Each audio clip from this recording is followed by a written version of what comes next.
Bonjour tout le monde, bienvenue dans ce nouvel épisode du Récap Crypto. Comme tous les lundis, vous le savez, on se retrouve ensemble ici sur la chaîne YouTube de Cryptos pour faire un débrief de toutes les principales actualités du marché des crypto-monnaies. Et au programme, cette semaine, on va faire une grosse parenthèse sur la réglementation qui avance à des rythmes bien différents aux quatre coins du globe. On va notamment faire un détour aux États-Unis où les choses se sont un petit peu accélérées sur les dernières semaines et sur les derniers jours. On va faire aussi un détour en France avec le vote de la loi influenceur, cette fameuse loi dont tout le monde parle sur les dernières semaines. Et puis, on terminera sur des actualités plus propres à notre écosystème, notamment le token Unlock de Optimism avec près de 600 millions de dollars de tokens OP qui ont été libérés sur le marché. Bref, je vais tout vous expliquer dans cette vidéo et je vous propose qu'on commence tout de suite. Avant qu'on rentre un petit peu plus dans le détail de cet épisode du Récap Crypto et de toutes les actualités de la semaine, je voulais qu'on fasse un petit stop du côté de notre partenaire du jour, puisque oui, une fois n'est pas coutume, cette vidéo est réalisée en partenariat avec Phil Mining. Pour ceux qui ne connaissent pas Phil Mining, c'est l'un des principaux acteurs de l'écosystème crypto-monnaie en France. Ils ont été créés en 2018, ils ont obtenu leur enregistrement PSAN auprès de l'AMF en 2021. Donc c'est un gage de sécurité et de transparence. Et très simplement, ils vous permettent d'acheter, de placer, de miner, voire même de générer des rendements sur une quarantaine de crypto-monnaies. D'ailleurs, au sujet des frais, puisque évidemment c'est l'un des éléments qu'on regarde en premier quand on s'intéresse à une plateforme comme celle-là, ils sont parmi les plus faibles du marché, à partir de 0 €, 0% de frais si on a un portefeuille qui dépasse les 50 000 €, et ça peut aller au maximum jusqu'à 1,5% de frais. Ce que je trouve vraiment intéressant avec Phil Mining, c'est que c'est une entreprise française et donc qui est adaptée aussi aux utilisateurs français, notamment du côté du service client. C'est toujours agréable d'avoir un service client réactif et en français. En plus, il propose vraiment un panel de solutions très variées, que vous soyez particulier, chef d'entreprise, conseiller en gestion de patrimoine, vous trouverez certainement un service chez Phil Mining qui vous intéresse et qui correspond à vos besoins. En ce moment, d'ailleurs, dans le cadre de leur programme de parrainage, l'offre de bienvenue a triplé. Elle est passée de 10 € à 30 € pour les filleuls. C'est assez intéressant. En plus d'ailleurs, la plateforme a fait complètement peau neuve, c'est-à-dire que l'interface est vraiment désormais adaptée pour les débutants, très simple d'utilisation. Donc si ça vous intéresse, n'hésitez pas à aller jeter un petit coup d'œil. Tous les liens sont dans la description. D'ailleurs, avec Cryptos, on a également un code parrain qui est dans la description. Donc si ça vous intéresse, que vous souhaitez créer un compte chez Phil Mining et que vous voulez aussi nous soutenir par la même occasion, n'hésitez pas à l'utiliser lors de la création de votre compte. Et si vous voulez plus d'infos sur Phil Mining, n'hésitez pas aussi à aller sur le site internet de Cryptos. On a tout un tas d'articles à leur sujet. Bref, maintenant, passons au Récap Crypto. Allez, cette fois-ci, on va faire les choses un petit peu différemment pour cet épisode du Récap Crypto. On ne va pas terminer, mais on va commencer avec le pêle-mêle des actualités. Et celui-ci va porter sur la réglementation des crypto-monnaies. Alors, c'est pas la première fois qu'on aborde ce sujet, notamment dans cet épisode du Récap Crypto. Les grandes puissances mondiales se sont accaparées le sujet crypto à leur manière. Ils ont choisi différents chemins pour l'encadrer ou pour le réguler. Alors, en Europe, on a fait le choix d'imposer un cadre réglementaire bien défini avec la loi MiCA. On a d'ailleurs été les premiers à le faire, alors que outre-Atlantique, le choix a plutôt été de laisser les choses se développer. Néanmoins, ce qu'on a constaté, c'est que les grands acteurs de l'écosystème Web3 commencent eux aussi à faire un choix et ils s'orientent plutôt vers l'Europe, là où le cadre réglementaire est strict, défini et donc est plus propice à un développement des entreprises. Et d'ailleurs, ce qu'on constate également, c'est qu'ils commencent à fermer leurs portes outre-Atlantique. C'est le cas notamment de Bybit qui a annoncé fermer ses portes au Canada. Et ce n'est pas la première plateforme d'échange qui décide de le faire. Il y avait eu Binance auparavant et également DYDX qui avait choisi cette option. Concrètement, les utilisateurs de Bybit au Canada ont jusqu'au 31 juillet pour retirer toutes les crypto-monnaies vers une autre plateforme et ensuite leur compte sera gelé et clôturé. Mais attention, dans cette course à la réglementation, il ne faut pas tirer de conclusions trop hâtives. Les États-Unis ont bien entendu compris l'enjeu et l'ampleur de la situation et ils commencent à réagir. C'est l'autre actualité de cette semaine. Aux États-Unis, une proposition de loi a été effectuée de la part de la Chambre des représentants qui vise à apporter une définition plus claire des actifs, des crypto-monnaies qui évoluent dans l'écosystème de la DeFi afin de savoir qui s'occupera de la réglementer. Alors plus précisément, ça signifie dire si une crypto-monnaie est une security, et donc si elle doit être réglementée par la SEC, ou si c'est un commodity, et si donc il entre dans le cadre réglementaire de la CFTC. De toute manière, depuis des années, la CFTC et la SEC se renvoient la patate chaude pour savoir qui doit réglementer l'écosystème des crypto-monnaies. Alors, depuis quelques mois, la SEC a vraiment décidé de s'en charger en disant que tous les actifs numériques sont des securities, notamment l'Ether, et en allant placer des amendes sur les grands acteurs de l'écosystème, Coinbase, Kraken, etc., pour non-respect de ce fameux cadre réglementaire que ces entreprises ne savaient pas qu'elles devaient respecter, puisque la décision de la SEC datait de quelques semaines auparavant.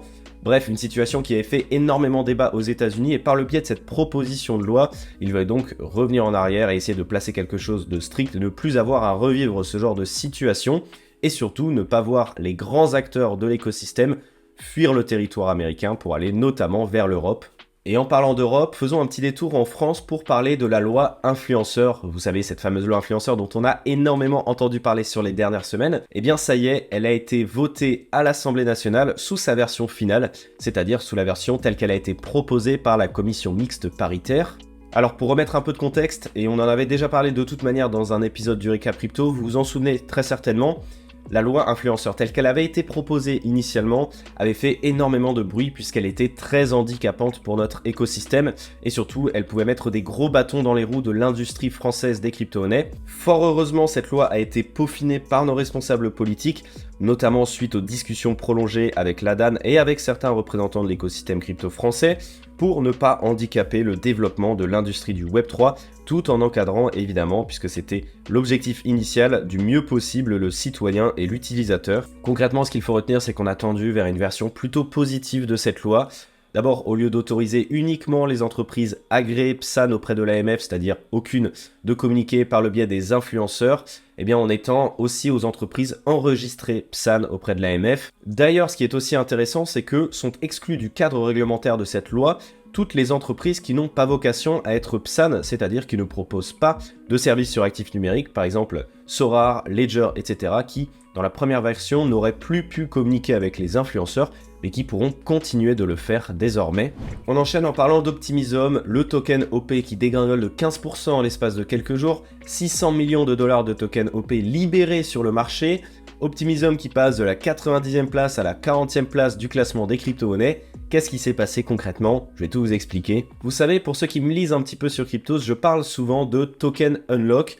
C'est un mécanisme qui est très peu connu et qui est pourtant primordial dans la tokenomics d'un projet de crypto-monnaie, c'est-à-dire dans l'étude de l'économie de ce token. Concrètement, ce qu'il faut comprendre, c'est que lorsqu'un projet de crypto-monnaie émet son token, sur la quantité totale, il y en a souvent une petite partie qui est réservée pour les investisseurs privés lors des levées de fonds, pour le marketing ou encore pour le développement du projet, recruter des nouvelles personnes, etc. Eh bien, ce qu'il faut savoir, c'est que cette partie-là est souvent verrouillée sur le long terme.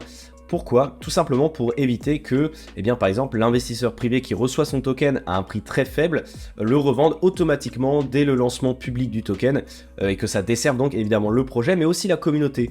L'idée, c'est de mettre tout le monde sur un pied d'égalité, communauté, projet, investisseurs privés. Évidemment, vous en doutez, ces tokens ne sont pas verrouillés ad vitam aeternam, ils sont déverrouillés au fil des mois, au fil des années, et c'est ces événements que l'on appelle les tokens unlock. Bon, on va pas s'attarder sur la définition, je pense que vous avez compris le mécanisme. De toute manière, on a un article complet qui arrive sur le site internet de Cryptos, donc je vous invite à le lire si vous voulez en savoir plus.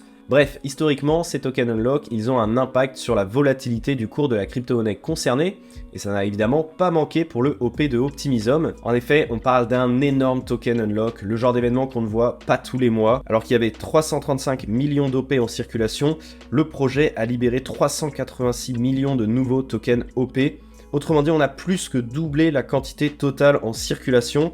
Ça représentait, au prix du token lors de l'unlock, 591 millions de dollars qui ont été délivrés sur le marché. En gros, on a doublé la supply, on a donc doublé la capitalisation de l'OP d'Optimism, et c'est pour ça qu'il est passé de la 90e place à la 44e place au classement des crypto-monnaies les plus capitalisées. Néanmoins, vous le savez, le prix est globalement le résultat de l'offre et de la demande. L'offre d'Optimism a été multipliée par 2, la demande n'a pas particulièrement changé, en tout cas il n'y a pas eu d'événement qui a fait qu'elle a changé. Autrement dit, le prix devrait être impacté, c'est ça qui explique la chute de 10% du cours de l'Optimism la veille du token unlock et d'environ 25% en l'espace d'un mois. En tout cas, une chose est sûre, on a connu de la volatilité sur le cours de l'OP, qui a d'ailleurs bien rebondi quelques jours après l'événement, mais en même temps, voilà, on ne connaît pas le comportement des investisseurs privés. Est-ce qu'ils ont déjà vendu leur bague d'Optimism? Est-ce que sinon ils comptent le vendre tout de suite ou est-ce qu'ils comptent le conserver jusqu'au prochain cycle haussier? Eh bien c'est pour cette raison-là qu'il est très compliqué de trader les tokens Unlock. Il est d'ailleurs même vivement déconseillé de le faire, ça relève plutôt du pari que de l'analyse, mais en tout cas c'est des événements extrêmement importants et intéressants à suivre dans la vie d'un investisseur. On continue en parlant d'une autre actualité qui a eu lieu la semaine dernière, plus précisément le week-end dernier, et qui concerne les portefeuilles de crypto-monnaies Atomic Wallet.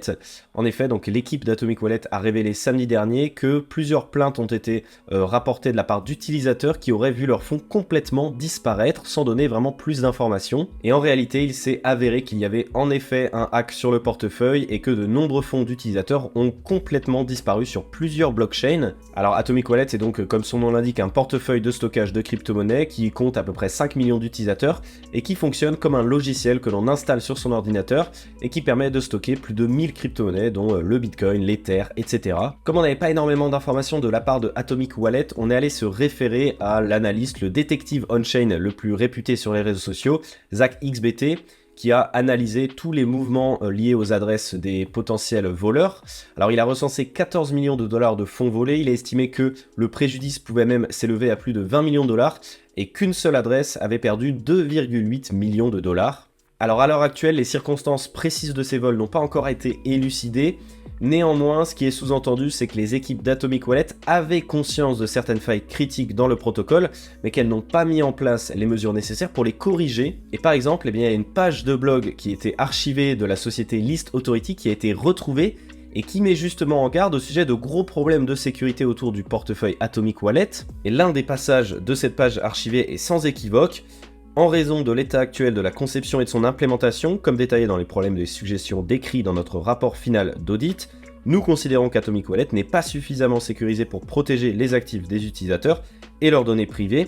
Par conséquent, nous recommandons vivement à l'équipe d'Atomic Wallet d'informer immédiatement les utilisateurs des vulnérabilités de sécurité existantes. Bref, en conclusion, à l'heure où je tourne cette vidéo, il n'y a pas plus d'informations qui a été fournies par les équipes d'Atomic Wallet, qui laissent un petit peu les utilisateurs dans le flou. Néanmoins, si vous êtes un utilisateur d'Atomic Wallet et que vous disposez de fonds sur ce portefeuille, il est vivement conseillé de les retirer. Et on enchaîne avec une grosse actualité, notamment pour la blockchain Sui qui devient le partenaire officiel de l'écurie de Formule 1 Red Bull Racing. Et oui, quelques semaines seulement après le lancement de son mainnet, en mai dernier, Sui Network signe un partenariat pluriannuel avec l'écurie de Formule 1, Red Bull Formula One Racing, et devient donc le partenaire blockchain officiel de cette écurie. Ce partenariat implique que le logo Sui apparaîtra un petit peu partout, sur les équipements des pilotes, évidemment sur les monoplaces, sur les équipements aussi du staff technique. Bref, tout ça, ça apparaît énormément à la télévision, tout simplement parce que Red Bull est l'une des plus grosses écuries de Formule 1 à l'heure actuelle, si ce n'est la plus grosse. Première au classement des constructeurs, première au championnat également, avec son pilote Max Verstappen, double champion du monde.